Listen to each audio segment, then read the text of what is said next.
Homicide Police Control Room. How can I help? Right, so my friend, we put her in taxi to get home. Yeah. And then now she's gone missing. Right. Why do you think she's gone missing? One of our friends is in the house. Yeah. She's not got back home. Right, okay. What's your friend's name? Libby.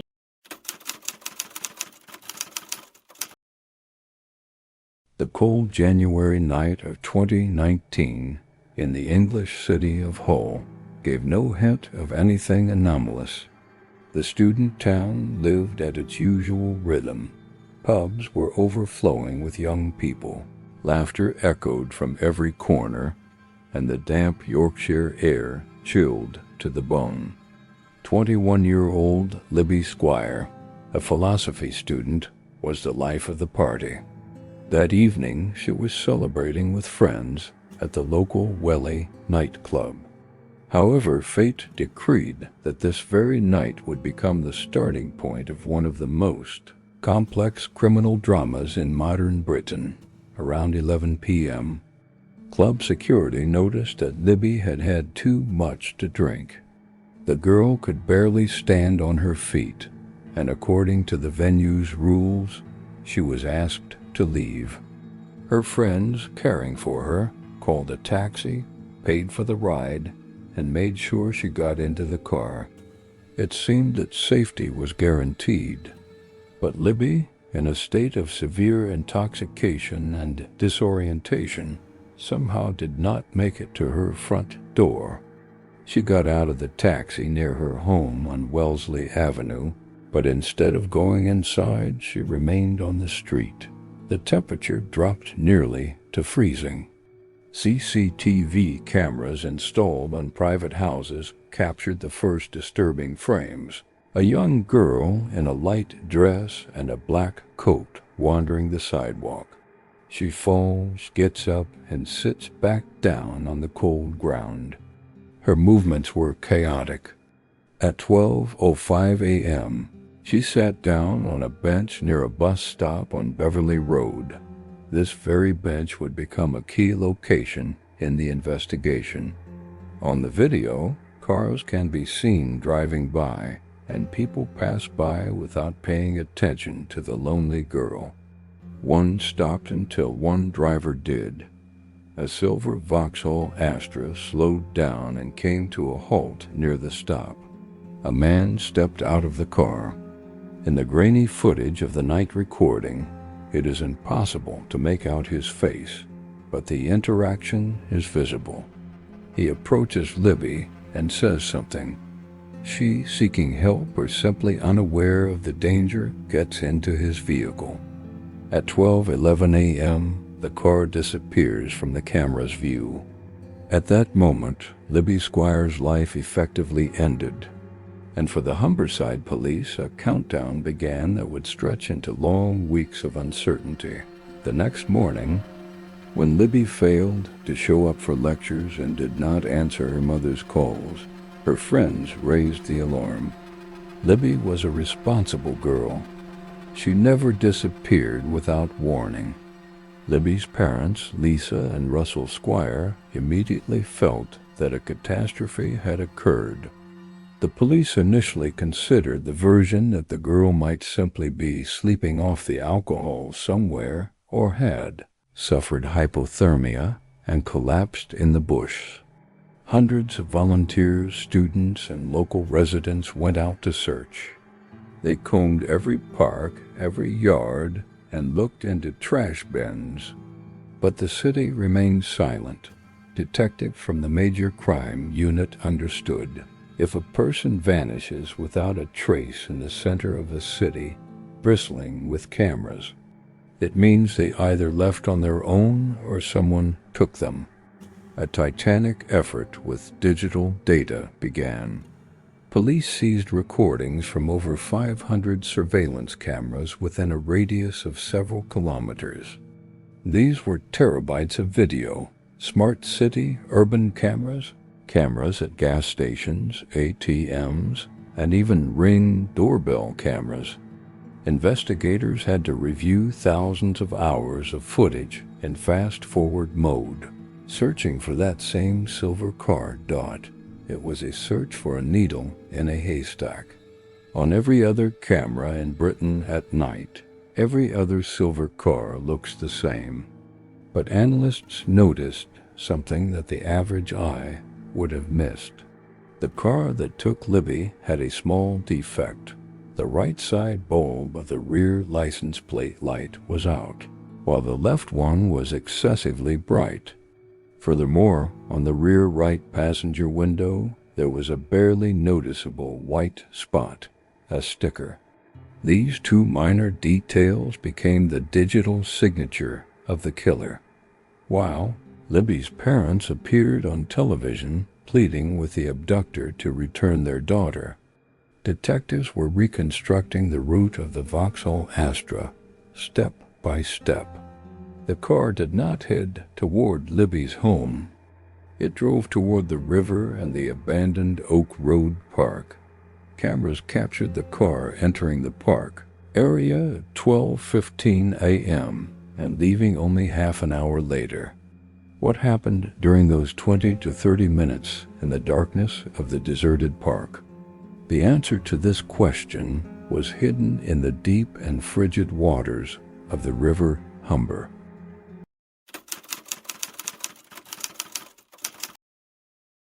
That was arrested was a man called Pawel Relowicz. He was a 24-year-old man who lived in the student area of Hull, married with 2 young children.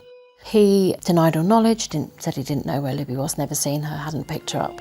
When they arrested him, they obviously took his DNA, put it through the database, and it was found that that DNA was a match for several unsolved non-contact sexual offences that had been reported in the student areas of Hull over the previous 18 months. Relowicz's pattern of offending was quite varied.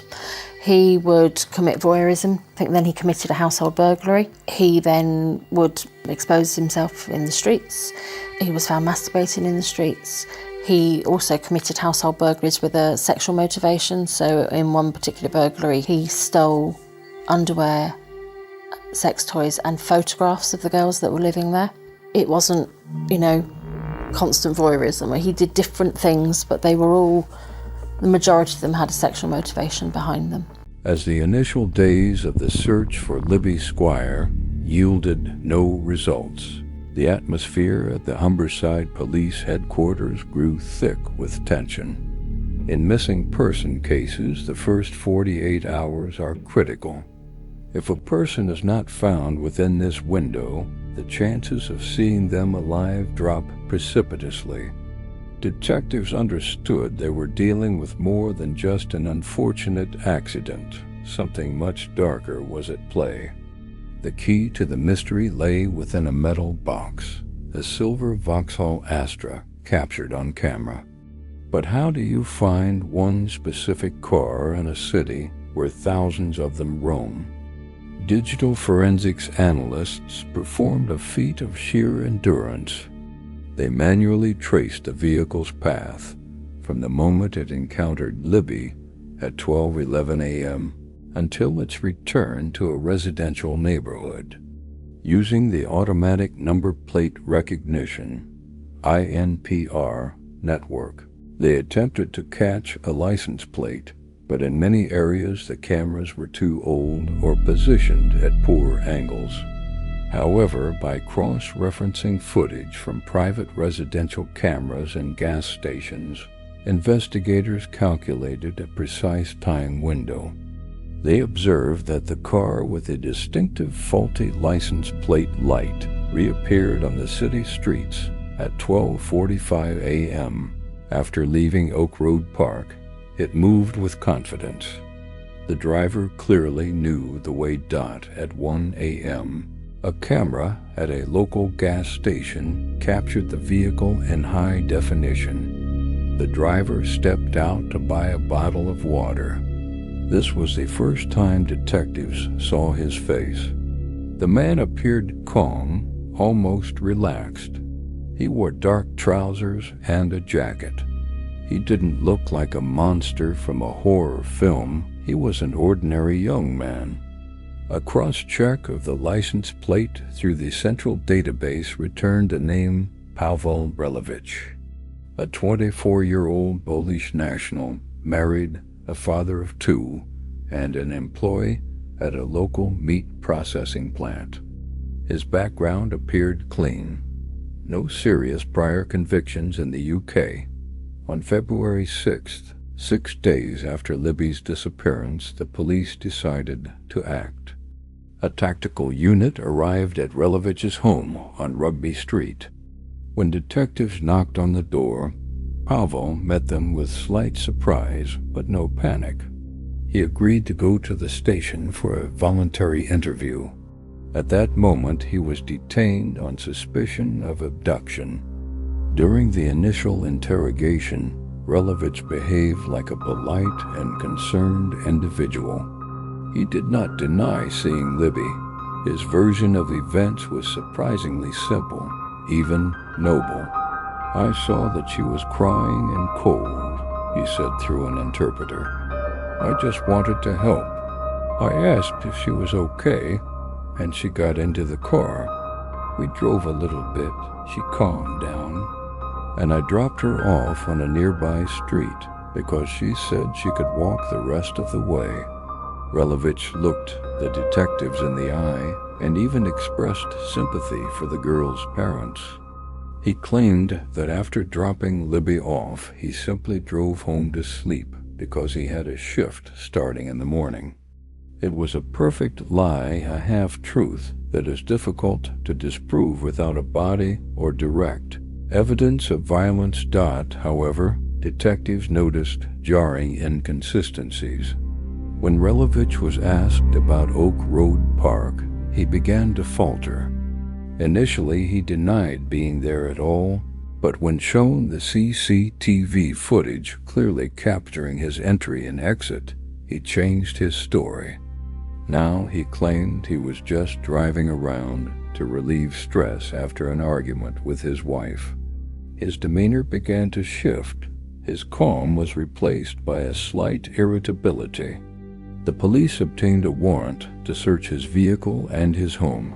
Forensic experts literally dismantled the silver Vauxhall Astra piece by piece.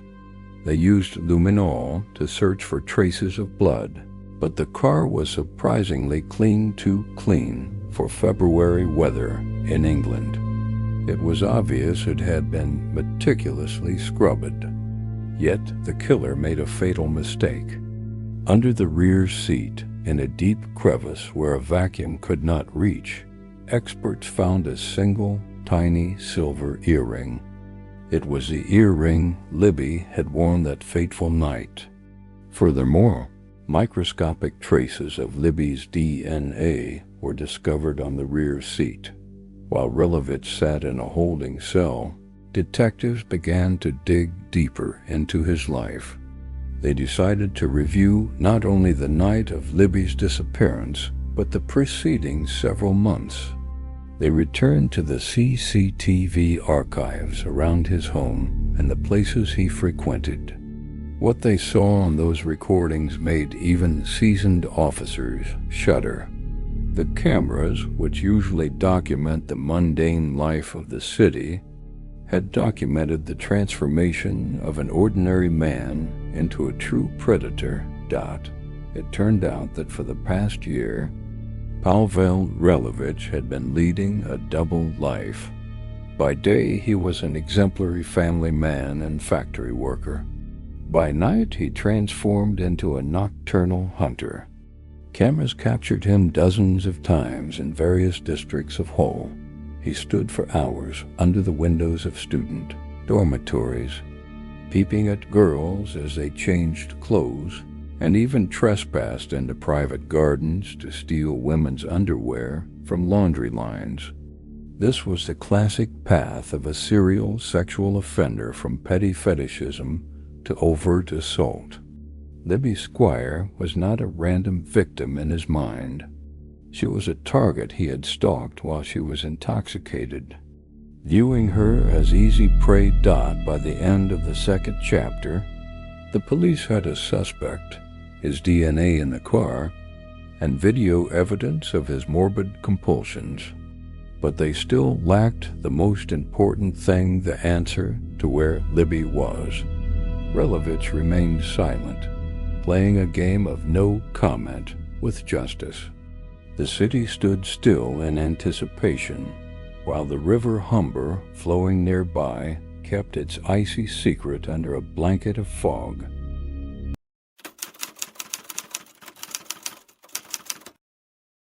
I was on the school run and Sam rang me to say there's been a female body spotted in the Humber estuary, just on the edge of the North Sea. And I said, oh, okay. Do you think it's Libby? And she said, well, Lisa, there aren't any other females missing. And I said, oh, okay. She said, I'm going down there now. I will ring you as soon as I've got anything. I'll ring you within the hour. So I came home and sort of was sat here. Then the phone rang at 4:20 and it was Sam, and she said, yes, Lisa, it's Libby. For 7 weeks, the city of Hull lived in a state of paralysis, while Pawel Relowicz remained in custody on charges related to a series of sexual thefts and voyeurism. The disappearance of Libby Squire officially remained a missing person case. Police had scoured every inch of Oak Road Park, where cameras had last captured Relowicz's car, but the earth yielded no answers. The answer, however, eventually came from the water. On March 20th, 2019, the crew of a fishing vessel in the mouth of the River Humber, near Cleethorpes, noticed something unusual in the water. It was Libby's body. The river, which for centuries has served as the region's artery, finally returned the girl. Despite the long duration spent in the frigid water, the low temperatures and modern forensic techniques allowed experts to extract priceless evidence. The ultimate blow to Relowicz was the discovery of his DNA on Libby's body. The version of events where he simply gave the girl a lift and dropped her off finally and irrevocably collapsed. Trial of Pawel Relowicz began at Sheffield Crown Court in January 2021. It was an ordeal not only for the legal system but especially for Libby's family. Relowicz opted for a tactic of total denial regarding the murder charge.